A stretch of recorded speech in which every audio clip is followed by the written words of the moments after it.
They didn't listen.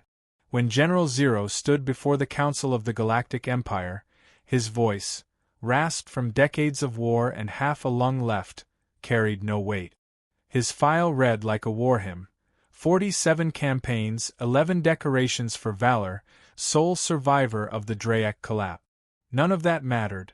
What mattered was the planet he was trying to speak about: Earth.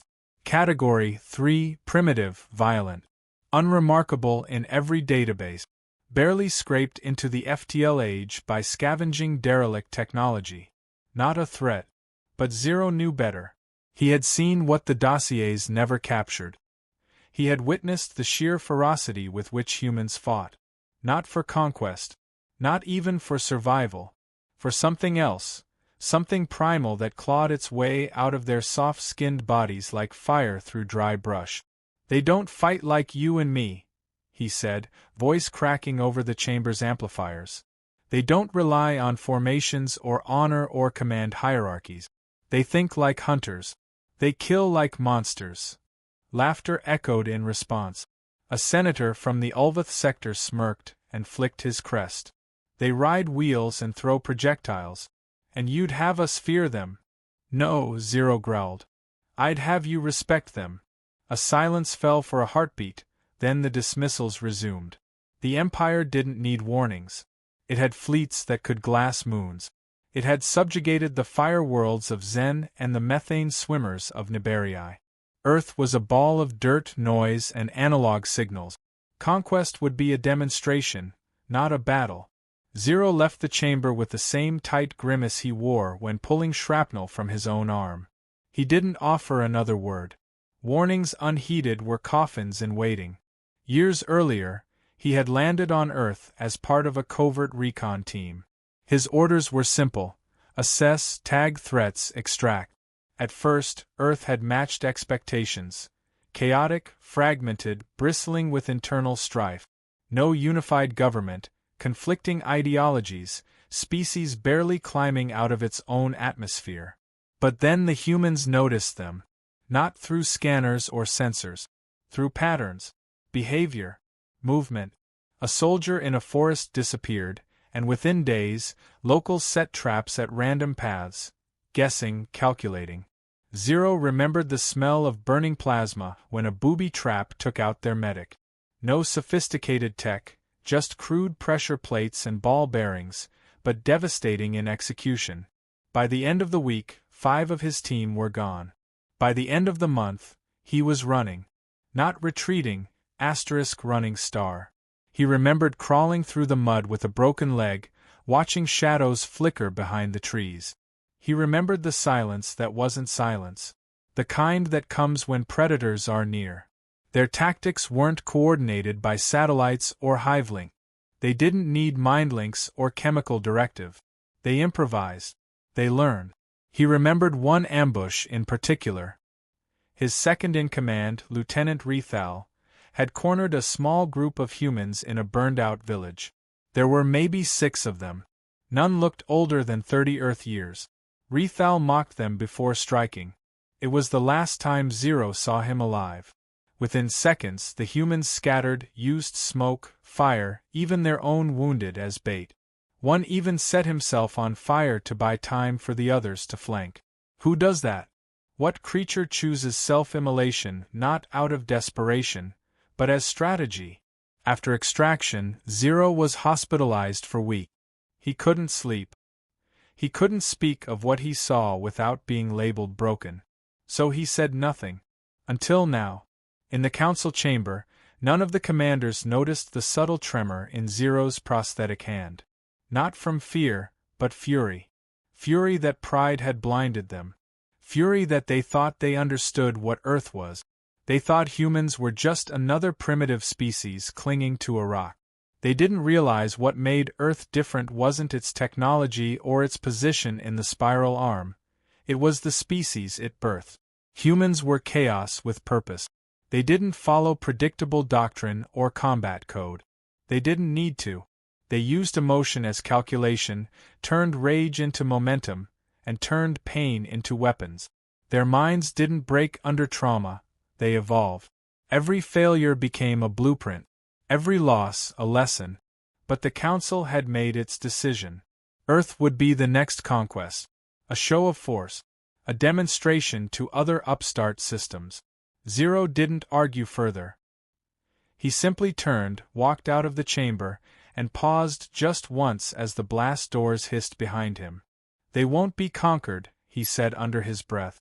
They'll adapt. And when they come back, don't expect mercy. He walked away, leaving behind the silence of 1,000 blind minds, and the echoes of a warning that would soon be drowned out by war. The fleet descended with the elegance of practiced tyranny. Hundreds of warships darkened Earth's skies, formation perfect, engines humming in harmony. The Galactic Empire's elite 14th Occupation Armada began deployment over major cities with confidence bordering on boredom. The invasion wasn't treated as warfare. It was administration. Earth was just another dot on the conquest schedule. In orbit, Commander Vyrek issued orders without looking up from his tablet. Non-lethal deterrence first. Civilian panic protocol level 2. We'll be done by cycle's end. Dropcrafts pierce the atmosphere. Gravity stabilizers cushioned their landings in fields, highways, parking lot. Mechs unfolded like insects, scanning for resistance that wasn't expected. Peaceful subjugation. Shock and awe. The usual. And then, the first missile hit. It wasn't advanced. Not plasma, not quantum. It was steel-jacketed fury from a Cold War relic, retrofitted, re-aimed, and fired from a concealed silo beneath a farmhouse. The dropcraft exploded before it finished extending its stabilizers. Moments later, 2 more craft vanished in coordinated blasts, their wreckage scattering across rooftop. Then came the blackout. Satellite feeds fuzzed, scrambled, and then cut entirely. Earth's skies went dark to the orbital fleet. Vyrek's voice sharpened. They fired on us? No answer. Communications groundside went silent. The mechs, operating on remote relays, stood still. Jammed. The initial deployment, 3,000 troops across 9 sectors, was suddenly isolated. They weren't occupying Earth. They were stranded on it. In Los Angeles, soldiers encountered human resistance not with tanks, but IEDs in storm drains. In Moscow, sniper fire from church bell towers shredded patrols. In Jakarta, rooftop runners lobbed Molotovs onto high-tech transports. Everywhere, humans attacked with whatever they had. Knives, drones, slingshots, hacked signal jammers. The pattern was clear. There was no centralized command, no coordinated army. But every city burned with the same stubborn resistance. No retreat. No negotiation. Just defiance. Empire protocol demanded escalation. Plasma troopers advanced. Hostile zones were marked for cleansing. Yet the more fire they unleashed, the more the resistance evolved. Troopers were lured into tunnels and buried under rubble. Mechs were baited into power plants rigged to overload. Even the armored brutes of the Gorthon Division reported phantom attacks. Blasts from angles with no lines of sight, ambushes in sealed facilities, explosive-laced corpses used as trap. What unnerved command wasn't the casualties? It was the adaptability. Every failed alien tactic was immediately countered by human change. No doctrine. Just solutions, fast and ruthless. The humans didn't mimic. They innovated. One squad on the ground reported losing an entire detachment to a group of civilians using captured recon drones repurposed to mimic alien signatures. The troopers walked into their own orbital bombardment. Within 72 hours, 30% of the first wave was wiped out. Panic filtered upward. In orbit, analysts tried to understand. They shouldn't be this effective. Their technologies fragmented, their governments fractured. They don't need unity, one officer muttered. They have will. In Europe, an entire platoon vanished in a wheat field. Later recovered footage showed humans crawling beneath the tall grass, burying heat sinks into the soil, dragging corpses as decoys. One alien trooper recorded the moment before being overrun. A human woman, face bloodied, holding a captured energy rifle in one hand and a radio detonator in the other. She smiled before the blast. Empire broadcasts were hijacked. One aired a message in over 40 languages. You invaded the wrong species. Another showed a montage of alien craft on fire, spliced with war cries and faces painted in mud and ash. The propaganda was crude, but its impact was surgical. Alien troops began hesitating. Rumors spread. Some said humans ate the fallen. Others believed they could smell fear. Some even claimed they had no fear themselves. Commander Virek ordered orbital bombardments, but cities shielded themselves with captured energy field. The humans had repurposed downed ships as defense arrays. In days, they turned salvage into systems. What the Empire never accounted for was humanity's refusal to lose. Not because of pride. Because losing wasn't in their programming. They didn't weigh odds. They fought even when the numbers made no sense. They fought after limbs were gone. After family was ash. They didn't accept occupation because they couldn't. A final message was intercepted on day 5. A broadcast from a resistance leader known only as Kale. The video showed his silhouette, voice calm, deliberate. You see a planet. We see home. You see us as primitives. We see you as a mistake. Leave now, or we'll teach you what real extinction looks like. Then silence. No further broadcast. Just fires. Just explosions. Just defeat. The Galactic Empire, for the first time in 1,000 cycles, realized the occupation had failed before it even began. The footage was never meant to be public. Internal reviews only. Tactical analysis. And yet, every commander who saw it reacted the same way: silence, then unease. In one clip, a human soldier limped through smoke with a fractured arm dangling uselessly. He used it as bait, drawing 2 alien scouts into range before detonating a charge strapped to his own chest. In another, a group of wounded civilians, unarmed, charged a Gorthan siege mech with makeshift explosives and steel poles, destroying the machine in a fireball of grit and screams. These weren't accidents of desperation. They were tactics. Deliberate. Cold. Empire analysts couldn't explain the psychology. These weren't drone species.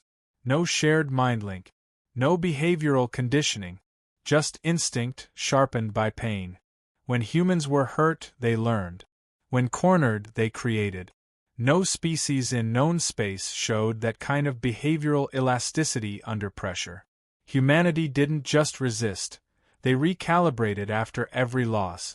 Military intelligence classified them as an adaptive predator species. That wasn't entirely accurate. Predators kill for survival or dominance. Humans killed with purpose. Their actions weren't driven by resource need or territorial impulse. They fought because someone tried to take what they called their own. And once that line was crossed, logic no longer applied. By day 9, entire sectors went dark. The southern front of the occupation grid was lost completely. Reports spoke of human units operating independently, striking without pattern, then vanishing into terrain like ghosts. They were untraceable, undetectable, uncatchable. When the Empire tried to use AI-assisted pathing to predict human ambushes, the algorithms failed. There was no pattern. They adapted faster than code. In New Dakar, alien squads were lured into the ruins of a hydro facility, only to be drowned by sudden floodgates activated by remote drones. In North Asia, elite Empire assassins were systematically hunted at night by unidentified humans wearing thermal-disrupting cloaks made from Empire camouflage. They had learned how to exploit the exact weaknesses in alien equipment they had never seen before the invasion. Captured weapons were disassembled, tested, reassembled into devices more dangerous than their original forms. One human engineer, found dead in a burned lab, had turned an anti-personnel mine into a weapon that homed in on biosignatures matching alien DNA. The device was crudely built: metal tape, salvaged batteries, scorched wires, but it worked. It killed 23 troops before detonation. Fear crept through the ranks. It was subtle at first: hesitation before patrols, troopers disabling their own armor beacons to stay hidden, whispers about shadows that weren't shadows. Then it grew louder. Whole units abandoned positions. Officers stopped giving direct orders. Superiors began issuing threats to their own soldiers just to keep them in formation. Empire media channels tried to contain the damage, but unfiltered helmet feeds leaked. They showed eyes gleaming in darkness, low growls over open comms, bodies pulled into alleyways with surgical efficiency. Rumors spread that humans could see in spectrums the Empire couldn't, that they used smell, sound, even vibrations in the air to hunt, that they didn't sleep, that they enjoyed the bloodshed. The psychological toll was severe. Training officers reported combat fatigue within 4 days, unheard of in elite unit. High Command replaced multiple generals after failed campaigns to hold key zones. Still, resistance surged. The fear wasn't irrational. It came from results. The 87th Enforcement Battalion, fully armed and reinforced with heavy mech support, was lost entirely in an operation near the Amazon basin. They were never found. What remained was a single transmission intercepted hours later. A voice, distorted, hoarse, barely human, speaking in perfect Empire tongue. "You came to conquer. We came to teach." For the first time, High Command reached out to General Zero. His response was brief. "I warned you they were hunters. You called me mad. Now they hunt you." No one responded. The humans, for all their chaos, understood war in ways the Empire never would. Where the Empire saw battles, humans saw opportunity.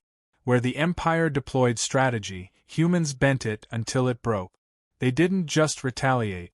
They dismantled belief systems. They didn't need numbers. They needed intent. The Reaper phenomenon began around this time. Empire soldiers coined the term after repeated reports of lone figures emerging from smoke, clad in patched armor made from fallen aliens.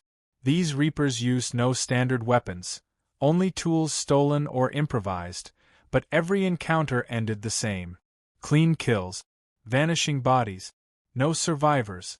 By day 12, entire fleets in orbit debated withdrawal. Morale didn't erode, it collapsed. Officers were told to execute deserters. Several refused. Some joined the rebellion. One Empire pilot ejected mid-flight and offered his ship to the resistance.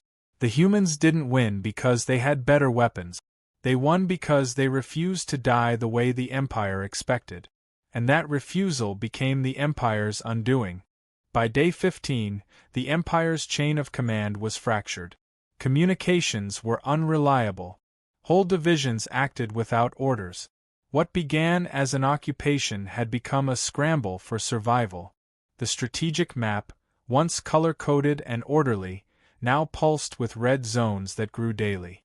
Earth's terrain had become alien to the invaders, hostile, unpredictable, unmanageable. Withdrawal orders were issued quietly. Not as a formal retreat, but redeployments to minimize embarrassment. Flagships lifted off under the cover of night, abandoning ground forces who never received extraction protocols. Some commanders activated self-destruct charges in their own bunkers rather than surrender. Those who resisted evacuation were either overrun or disappeared without trace. Human units began intercepting exit vectors, bringing down ships before they left the atmosphere. The trap had reversed. Humanity had shifted from defense to offense. Captured alien crafts, initially just trophies, had been retrofitted. Engineers from various nations worked side by side without diplomatic red tape. Protocol was abandoned in favor of result. Human pilots, trained in simulators developed only weeks prior, flew with reckless precision. They didn't need perfection. They needed effectiveness. The first successful hijack of an orbital frigate occurred on day 19. By day 21, humans had claimed 4 more. No training manuals. Just grit, experimentation, and instinct. Each captured vessel was studied, stripped, reassembled. Empire firewalls were bypassed using 40-year-old Earth hacking method. Plasma drives were stabilized using civilian cooling systems. Navigation interfaces were converted to familiar format. The vessels were ugly, patched with Earth materials, but fully operational and lethal. The human counteroffensive began not with a formal declaration, but a single strike. A commandeered cruiser jumped to a forward staging platform orbiting Mars and unleashed its weapons on parked transports. 8 ships were vaporized. 3 more were crippled. The Empire's outer logistics chain collapsed. Supplies dwindled.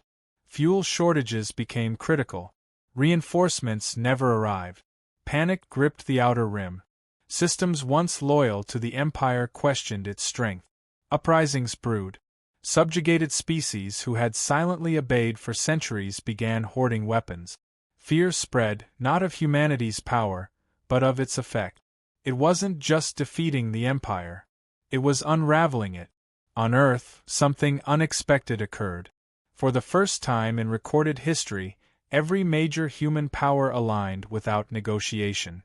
Not through treaties or politics, but necessity. The enemy was universal. Old rivalries dissolved. Intelligence flowed freely. Battle data was shared across continents. Human resistance became human unity. An international council formed in secret beneath an abandoned Arctic base. Former generals, civilian leaders, scientists, ex-hackers, field medics, all equal in voice. They didn't discuss peace terms. They discussed propulsion systems, space warfare theory, and alien psychological vulnerabilities. Their goal wasn't survival anymore. It was retaliation. Not for vengeance, but assurance. Earth would never be prey again. By day 30, humanity's first purpose-built interstellar vessel launched. It wasn't sleek. It wasn't graceful. But it was functional. A crew of 25, armed with hybrid weapons, navigated toward the Empire's nearest outpost. The message was simple. You brought this war to our sky. We're bringing it back. Empire officials, desperate to maintain grip, turned to scapegoat. Some blamed ground commanders. Others accused internal sabotage. None admitted the truth. They underestimated a species that never needed permission to evolve.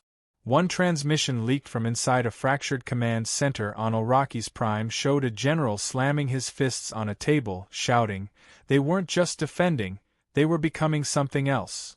The phrase stuck. By week 6, human forces reached 2 minor Empire listening posts. Not to occupy, but to erase. They didn't build colonies. They left silence. Strategic, chilling, intentional. The message was heard even in systems untouched by Earth's retaliation. This species does not forget. General Zero, now reinstated in name only, watched from a quiet observation post orbiting a neutral moon. He listened to reports come in, names of Empire officers captured, facilities burned, convoys disappeared. He said little. He only nodded when asked for comment. He'd spoken his warning years ago. This was the consequence. Empire morale disintegrated. Desertions surged. Mutinies ignited aboard cruisers. Some captains redirected their ships into uncharted space, hoping to flee what humanity was becoming. Fear of Earth became policy. Some called for a treaty. Others whispered the unthinkable, surrender. But humanity never offered peace. Their silence was louder than diplomacy. Their actions said enough. This wasn't conquest. It was deterrence through devastation. Earth had suffered, bled, and adapted. And now, it moved forward, not as a victim, not as a footnote, but as a force no galactic chart had accounted for. And it wasn't slowing down.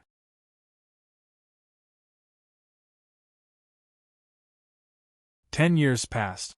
The Empire no longer existed in the form it once held sacred. Its banners, once draped over hundreds of star systems, had been torn down, digitized, erased. The High Council was gone. Most of its members were either in hiding or presumed dead. No tribunal was needed. History had judged them already. Their mistake hadn't been arrogance.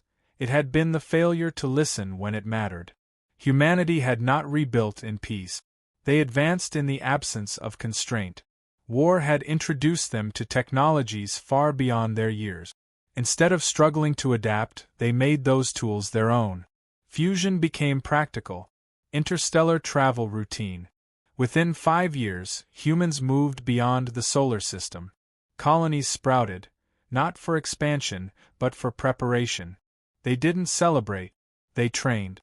Earth's new defense network was a monument to hard lessons. Orbital rings bristled with kinetic weapons. AI sentinels patrolled silent corridors in deep space. Satellites observed not just incoming threats, but regions once controlled by the Empire. Anything moving without clearance vanished. Quietly, efficiently. No declaration. No press. Human vessels didn't wear flags. They didn't transmit identification. They arrived when needed, responded only when provoked. And when they struck, there were no survivors, only data fragments and missing time. Neutral systems watched carefully. Former Empire vassals kept their distance. Some attempted diplomacy, cautiously extending offers of trade or alliances. Humanity responded with silence or unmarked packages, fragments of long-lost ships, encrypted logs, and the unmistakable reminder, Earth sees everything now. Zero had not spoken publicly since the fall. He lived in solitude on a barren world near the edge of former Empire territory. His body was half prosthetic, his lungs replaced more than once. He no longer served anyone. He no longer needed to. He spent his days recording everything he remembered, operations, failures, names of the fallen. Not for redemption, but so someone, somewhere, might learn. His memoir, Predators in the Dirt, was never officially published, but copies circulated among military academies across dozens of species. It became required reading in places where war was still taught with caution instead of pride. Younger generations debated the human war constantly. How did a single planet overturn centuries of galactic dominance? Theories abounded: psychological modeling, cultural instability, evolutionary aggression. None captured the core truth. One scholar wrote, "Humans are not inherently violent. They are inherently reactive. Push them far enough, and they become whatever the threat requires. They don't escalate. They transform." On some distant moons, statues of human soldiers stood, erected not in worship, but in warning. A silent agreement spread among surviving worlds: do not provoke Earth. Not because of their firepower, but because they remember. There was no human empire, no galactic claim, no hunger for power. Just movement. Purposeful, methodical, silent. Wherever humans arrived, balance shifted. Conflicts ceased. Pirate factions dissolved. Even black market weapons dealers stopped trading anything recovered from the war. Owning Earth tech became a liability. One signal was picked up near the Delaris belt, an automated probe sent from an unknown origin. Its contents: a warning in 327 languages. We are not your enemy. But we will not be victims. We do not conquer. We survive. No system dared respond. Years after the last Empire remnant surrendered, one former captain tried to explain what went wrong in a broadcast that lasted 3 minutes before his signal was jammed. He said, "We didn't understand that we weren't fighting soldiers. We were fighting memory, loss, hope weaponized. We gave them reason, and they turned it into momentum." The probe carrying his confession was found drifting near an old refueling station. Its data had been corrupted. Only one sentence remained intact: "They warned us, and we mocked the fire." The deeper humanity moved into the stars, the more ghost stories followed. Entire fleets reported phantom signals mimicking Earth's original broadcast. Music, voices, laughter, encoded in patterns no alien race could decipher. Some believed it was a message. Others thought it was a challenge. No one answered. Earth became mythic. A planet that stood when it should have fallen. A species that rose not by design, but through refusal. Not just of defeat, but of limits. The Empire's legacy had been dominance. Humanity's was consequence. At the edge of known space, a lone transmission, repeating once every cycle, continues to echo. Its source is untraceable. Its message unchanging. Next time, listen when the old soldier speaks. He's not telling stories. He's describing the future.